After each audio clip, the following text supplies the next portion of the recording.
Century suspend ಇತಿಹಾಸದಲ್ಲೇ ಇದು ಮೊಟ್ಟ ಮೊದಲನೆಯ ಬಾರಿಗೆ ಈ ರೀತಿಯಾಗಿ ವರ್ತನೆಯನ್ನ ತೋರಿಸಿತು. ಒಂದು ಸರ್ಕಾರ ಈ ರೀತಿಯಾಗಿ ವಿರೋಧ ಪಕ್ಷದಲ್ಲಿರುವಂತಹ ಸಂಸದರನ್ನ ಅಮಾನತಿನಲ್ಲಿಟ್ಟು ನಾನು ನಡೆಸ್ತೀನಿ ಅಂತ ಅಂದ್ರೆ ನಾಟ್ ಗುಡ್. ಇದು ಇನ್ನೊಂದು ರೀತಿಯಾದಂತಹ ಸಂಸ್ಕೃತಿಯನ್ನ ತೋರಿಸುತ್ತೆ. ನಾನು ಹೇಳಿದಂಗೆ ಕೇಳ್ಕೊಂಡಿರಬೇಕು ಅಂತ ಹೇಳಿ. No, this is not the way. ಯಾವುದನ್ನ ಹೇಗೆ ನಡೆಸ್ಕೊಳ್ಬೇಕು ಅಂತ ಏನು ಕೇಳ್ತಾ ಇದ್ದಾರೆ ವಿಪಕ್ಷನವ್ರು? ಕೇಳ್ತಾ ಇರೋದಾದ್ರೂ ಏನು? ಉತ್ತರ ಕೊಡಿ ಅಂತ ಕೇಳ್ತಾ ಇದ್ದಾರೆ, ಸ್ಪಷ್ಟನೆ ಕೊಡಿ ಅಂತ ಹೇಳ್ತಾ ಇದ್ದಾರೆ.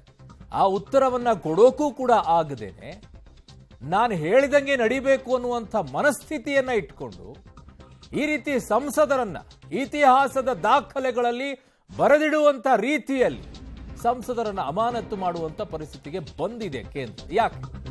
ದೇಶದ ಹೃದಯ ಪ್ರಜಾಪ್ರಭುತ್ವ ಸಸ್ಪೆಂಡ್ ಸಸ್ಪೆಂಡ್ ಸಸ್ಪೆಂಡ್ ಮುಲಾಜಿಲ್ದೇನೆ ಸಸ್ಪೆಂಡ್ ಅನ್ನ ಮಾಡ್ತಾ ಇದ್ದಾರೆ.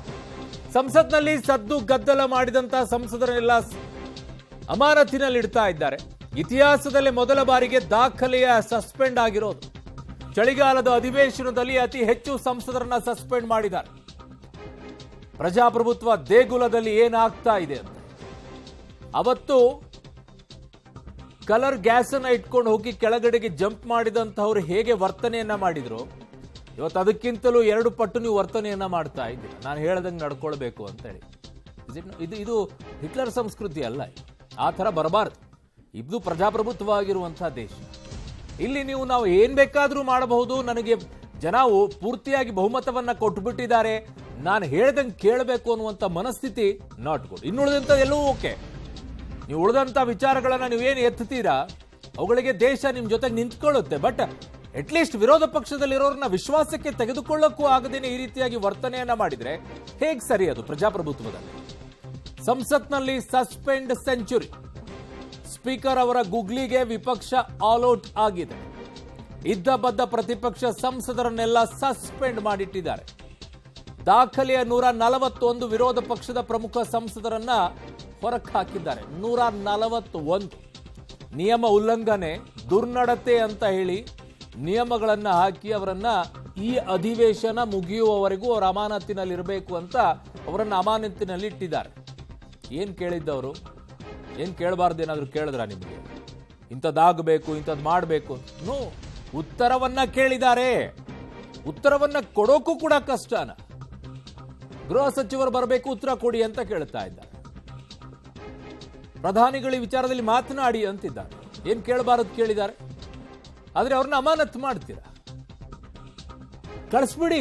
ನೀವು ಅಷ್ಟೇ ಒಳಗಡೆ ಕೂತ್ಕೊಂಡು ನೀವು ಅಷ್ಟೇ ನಡೆಸ್ಕೊಂಡ್ಬಿಟ್ಟು ನಿಮ್ಮ ಪಾಡಿಗೆ ನೀವೇ ಎಲ್ಲ ಮುಗಿಸ್ಬಿಡಿ. ಯಾಕೆ ಬೇಕು ವಿರೋಧ ಪಕ್ಷದವರು? This is not the way. ರಾಜ್ಯಸಭೆ ಲೋಕಸಭೆಯಿಂದ ದಾಖಲೆಯ ಪ್ರಮಾಣದ ಸಂಸದರನ್ನ ಅಮಾನತು ಮಾಡಿದ್ದಾರೆ. ರಾಜ್ಯಸಭೆ ಲೋಕಸಭೆ ಸೇರಿ ಒಟ್ಟು 141 ಸಂಸದರನ್ನ ಸಸ್ಪೆಂಡ್ ಮಾಡಿದ್ದಾರೆ. ನಿನ್ನೆವರೆಗೂ 92 ಇತ್ತು, ಇವತ್ತು ಸೆಂಚುರಿ ಹೊಡೆದು ಬಿಟ್ರು. ಇವತ್ತು ವಿರೋಧ ಪಕ್ಷಗಳ 49 ಸದಸ್ಯರನ್ನ ಸಸ್ಪೆಂಡ್ ಮಾಡಿದ್ದಾರೆ. 1989ರಲ್ಲಿ 63 ಸಂಸದರು ಅಮಾನತಾಗಿದ್ದೇ ಹೈಯೆಸ್ಟ್ ಇದ್ದಿದ್ದು. ಆ ದಾಖಲೆಯನ್ನ ಎಲ್ಲವೂ ಕೂಡ ದಾಖಲೆ ಬರಿಬೇಕಲ್ಲ. ಇದು ಒಂದು ದಾಖಲೆ ಇರಲಿ ಅಂತ ದಾಖಲೆ ಮಾಡಕ್ಕೆ ಇದನ್ನ ಮಾಡಿದ್ರು ಏನು? ಬಟ್ ಅವಮಾನ ಇದೆ, ಒಂದು ರೀತಿಯಾಗಿ ಅವಮಾನ, ಅಸಹ್ಯ. ಪ್ರಜಾಪ್ರಭುತ್ವಕ್ಕೆ ಮಾಡುವಂತ ಅವಮಾನ, ಅಪಮಾನ. ಕೇಂದ್ರ ಬೇರೆ ಎಲ್ಲಾ ವಿಚಾರಗಳ, ದೇಶದ ವಿಚಾರ ಇಡ್ತೀರಾ, ಸೈನಿಕರ ವಿಚಾರ ಇಡ್ತೀರಾ, ಧರ್ಮದ ವಿಚಾರವನ್ನು ಇಡ್ತೀರಾ. ಜನ ನಿಮ್ಮ ಜೊತೆಗೆ ನಿಂತ್ಕೊಂಡ್ರು. 2 ಟರ್ಮಲ್ಲೂ ನಿಂತ್ಕೊಂಡಿದ್ದಾರೆ. ಯಾಕೆ ಅಂತಂದ್ರೆ ನಿಮ್ಮ ಮೇಲೆ ವಿಶ್ವಾಸ ಇಟ್ಕೊಂಡು. ಬಟ್ ಹಂಗಂತ ಹೇಳ್ಬಿಟ್ಟು ನೀವೆಲ್ಲವೂ ಕೂಡ ಜನ ನಾನು ಏನ್ ಮಾಡಿದ್ರು ಕೂಡ ಸಹಿಸ್ಕೊಳ್ತಾರೆ, ನಾನು ಏನ್ ಮಾಡಿದ್ರು ಕೂಡ ಸರಿ ಅನ್ನೋ ರೀತಿಯಲ್ಲಿ ವರ್ತಿಸೋದಿದೆಯಲ್ಲ, ನೋ. ಪ್ರಜಾಪ್ರಭುತ್ವದಲ್ಲಿ ಇದು ಒಳ್ಳೇದಲ್ಲ. ಇಷ್ಟೊಂದು ಕಠಿಣ ನಿಲುವು ಬೇಕಿತ್ತ ಅಂತ, ಬೇಕಾಗಿರ್ಲಿಲ್ಲ ಅಂತ ಪ್ರಧಾನಿ ಮೋದಿ ಸರ್ಕಾರದ ವಿರುದ್ಧ ವಿಪಕ್ಷಗಳು ಕೆಂಡ ಕಾರ್ತಾ ಇವೆ. ಅಮಾನತು ಅಸ್ತ್ರಕ್ಕೆ ಮೋದಿ ಹೊಣೆಯನ್ನ ಈಗ ವಿಪಕ್ಷ ನಾಯಕರು ಮಾಡ್ತಾ ಇದ್ದಾರೆ. ಸಂಸತ್ ಆವರಣದ ಗಾಂಧಿ ಪ್ರತಿಮೆಯ ಬಳಿ ಹೋರಾಟವನ್ನ ಮಾಡಿದ್ದಾರೆ. ಈ ವೇಳೆ ರಾಜ್ಯಸಭಾಧ್ಯಕ್ಷರ ಮಿಮಿಕ್ರಿಯನ್ನ ಮಾಡಿದ್ದು ಟಿಎಂಸಿ ಸಂಸದ. ಇದು ಕೂಡ ಅಷ್ಟೇ. ಜಗದೀಪ್ ಧನ್ಕರ್ ಅವರನ್ನ ಕಲ್ಯಾಣ್ ಬ್ಯಾನರ್ಜಿಯವರು ಅಣಕಿಸ್ತಾರೆ. ಇದು ನಿಮಗೆ ಶೋಭೆ ತರೋದಿಲ್ಲ. ಅದನ್ನ ರಾಹುಲ್ ಗಾಂಧಿ ಅವರು ವಿಡಿಯೋ ಮಾಡ್ತಾರೆ. ಮುಂದಿನ ಪ್ರಧಾನಿ ಆಗಬೇಕು ಅಂತ ಕನಸನ್ನ ಕಾಣ್ತಾ ಇರುವಂತ ರಾಹುಲ್ ಗಾಂಧಿ ಅವರು ಉಪರಾಷ್ಟ್ರಪತಿಯನ್ನ, ಒಳಗಡೆ ಇರುವಂತಹ ಸಭಾಪತಿಗಳನ್ನ ಅಲ್ಲಿ ಅಣಕಿಸ್ತಾರೆ ಅಂತಂದ್ರೆ ಅದನ್ನ ವಿಡಿಯೋ ಮಾಡ್ಕೊಂಡು ಮೊಬೈಲಲ್ಲಿ ಚಿತ್ರೀಕರಣ ಮಾಡೋದನ್ನ ನೋಡ್ಕೊಂತ ನಿಂತ್ಕೊಳ್ತೀರಾ ಅಂತಂದ್ರೆ ನಿಮಗೆ ಶೋಭೆ ತರುತ್ತಾ ಮಾನ್ಯ ರಾಹುಲ್ ಗಾಂಧಿ ಅವರೇ? ನೋ. ಹೇಗೆ ನಿಮ್ಮನ್ನ ಲೀಡರ್ ಅಂತ ಒಪ್ಕೊಳ್ಬೇಕು ದೇಶದ ಜನ? ಆಲ್ಟರ್ನೇಟಿವ್ ಆಗಿ ಈ ರೀತಿಯಾಗಿ ತಮಾಷೆ ಮಾಡ್ಕೊಂಡು ಇಟ್ಕೊಂಡಿದ್ದೀರಾ, ಜೋಕ್ ಅಂತ ಅನ್ಕೊಂಡಿದ್ದೀರಾ?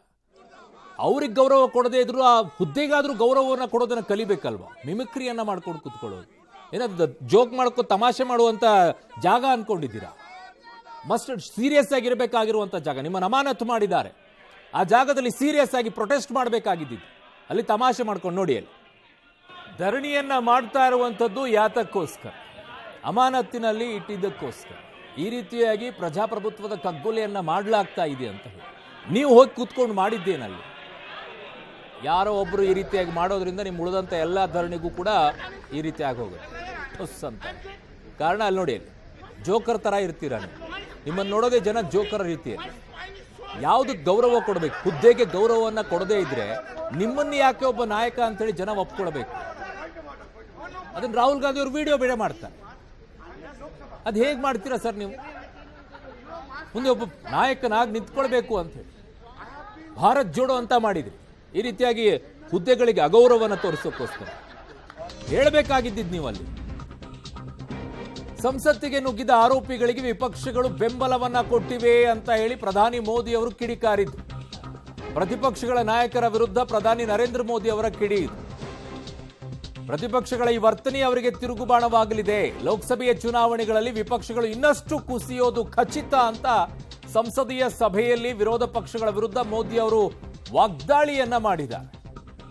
ಅವರ ಬೆಂಬಲ ಇದೆಯೋ, ಅವ್ರ ಜೊತೆಗೆ ಅವ್ರು ನಿಂತ್ಕೊಂಡಿದ್ದಾರೋ ಇಲ್ವೋ, ಎಲ್ಲವೂ ಕೂಡ ನಿಮ್ಮ ಹತ್ರ ಇದೆ.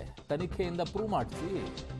ರಾಜಕೀಯವಾಗಿ ಆರೋಪಗಳನ್ನು ಮಾಡುವಂಥದ್ದು ಶೋಭೆ ನಿಮಗೆ ತರೋದಿಲ್ಲ ಇಂತಹ ವಿಚಾರದಲ್ಲಿ. ಕಾರಣ ಅದು ಪ್ರಜಾಪ್ರಭುತ್ವದ ದೇಗುಲಕ್ಕೆ ನಡೆದಂತಹ ದಾಳಿ.